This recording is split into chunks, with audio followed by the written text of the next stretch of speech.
I'm, I think, a lot wiser, certainly a little older. Things mean a lot more to me. I have a 16-year-old daughter, which, changes and makes a lot of changes in a woman's life.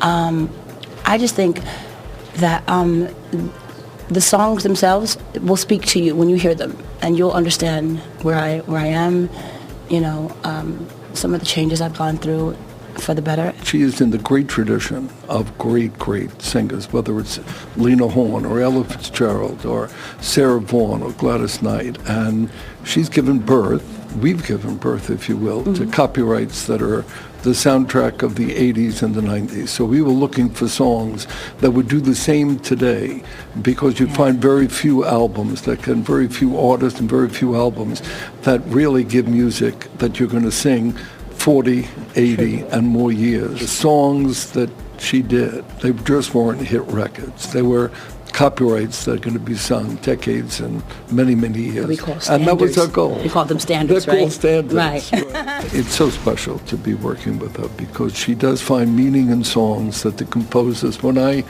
played last night Nothing But Love for Franny Gold, and she was literally in tears on the phone. Oh, I mean, just Whitney does find meaning in lyrics and songs that the composers don't even know were there. So she is really an all-time artist, and the fact that that's happening now, because she might say that she's got a grown daughter, but her voice spans time. It's timeless, and therefore it communicates to young people of every age. And that's what's special, to show she's back, and that this album is really a very, very special one.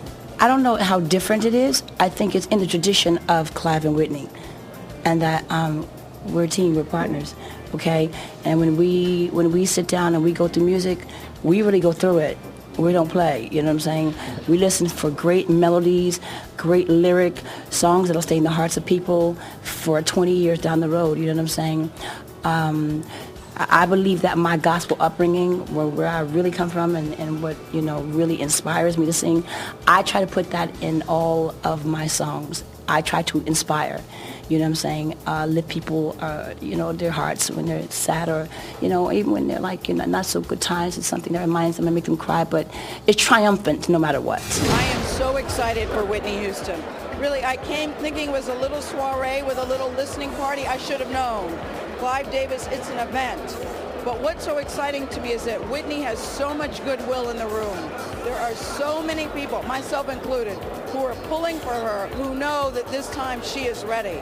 I've heard the song, I Didn't Know My Own Strength, killer knockout. Whitney and Clive have, as they say, history together. They are, they know each other so very well. And, it's just, it's a great musical marriage.